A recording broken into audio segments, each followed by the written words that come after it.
Hello and welcome to Movie Details, the announcement of Avengers 5, featuring Robert Downey Jr. like a dream come true. Kevin Feige has pulled off a masterstroke, instantly taking us back to the days when fans eagerly awaited the first set photos, constructed theories from even the smallest bits of info. There's still one big question on everyone's mind. What's going on with Kang the Conqueror? After the disappointing reception of Ant-Man and the Wasp, Quantumania, and the legal issues surrounding Jonathan Majors, Marvel Studios seems to have removed the character from their roadmap entirely. From a production standpoint, this makes sense. It distances the franchise from any negative associations. From a viewer's perspective, it leaves a massive void, one that undermines the post-credits scene in Quantumania and some plot elements in Loki. We have no doubt that Marvel will come up with a creative way to explain what happened to the thousands of Kang variants. But the fact remains, the Kang Dynasty has transformed into something else entirely. In this episode, we'll explore what the original movie might have looked like and what elements could still be used in the revised version. Recently, some credible insiders shared a leak indicating that the canceled Kang Dynasty barely involved the Avengers from the main MCU universe. And that makes sense, because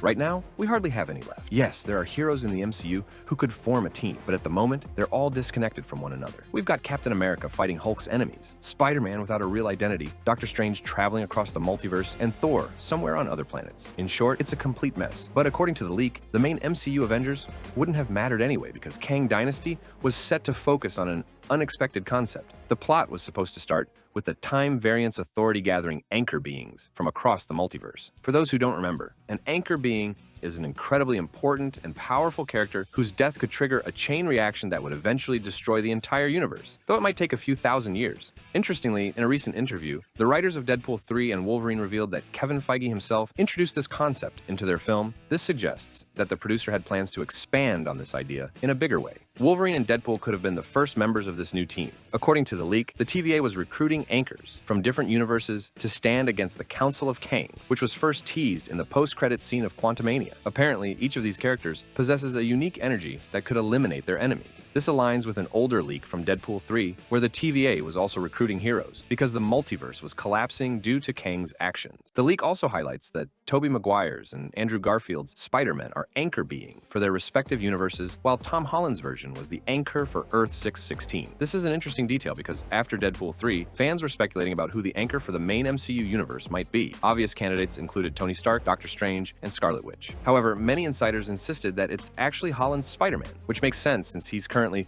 the most popular character in the MCU. The fact that he belongs to Sony Pictures complicates things, but after Deadpool 3 made billions for the studio, they might overlook this issue. The leaked plot also mentions that Avengers 5 was supposed to be a warm-up for Secret Wars. Besides Spider-Man, Wolverine, Ghost Rider, and other Marvel heroes from different universes were set to appear. While Wolverine's involvement was clear, Ghost Rider's return is supported by recent concept art from Deadpool 3, showing a massive battle involving characters from various timelines. The leak ends with the anchor beings being defeated, and one of the Kang variants creating a battle world where he declares himself a god. This would have set the stage for Secret Wars, where most MCU characters would join the battle. Interestingly, while the original plans for the Kang Dynasty have changed, the end goal remains the same. Whether it's Kang, Doctor Doom, or another villain, the result will still be the destruction of the multiverse and the start of Secret Wars. In this episode, we'll also explore how some plot elements from Kang Dynasty could be adapted to fit the new vision by the Russo brothers. For instance, the ending of Deadpool 3 suggests that the anchors might still play a role in the upcoming storyline. Originally, Jeff Loveness, who wrote Quantumania, was working on the script for Avengers 5, but after the movie's poor reception, Marvel quickly replaced him with Michael Waldron, who wrote the first season of Loki. Up until Comic-Con in July, it seemed that Waldron was firmly in control, and the studio even had a draft script they showed to Sean Levy. With the Russo brothers returning, it's likely that the story will be revised and updated during production. That said, it's unlikely that the studio will make drastic changes, as coordinating such a massive film requires careful planning, especially considering the rumors that 60 well-known characters will be involved. Adjusting all of this might cause another delay, which nobody wants. Now, if we talk about the new Doctor Doom, some insiders believe that his motivation might be partially based on Kang's from Quantumania.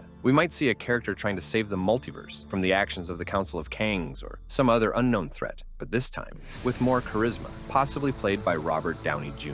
At least, we hope so. In the comics, Victor Von Doom has always been portrayed as a character who seeks immense power and control to make the world a better and fair place. He's not just a generic villain like Malekith, who is evil for the sake of being evil. Doom's character is more akin to Thanos, but on a much larger scale. Our early predictions are that Doom will see the existence of the multiverse itself as a threat, particularly in the form it takes under Loki's management. As we know, the Yggdrasil tree continues to grow, constantly creating new branches, and thus new potential villains like Kang, Ultron, and the evil Doctor Strange.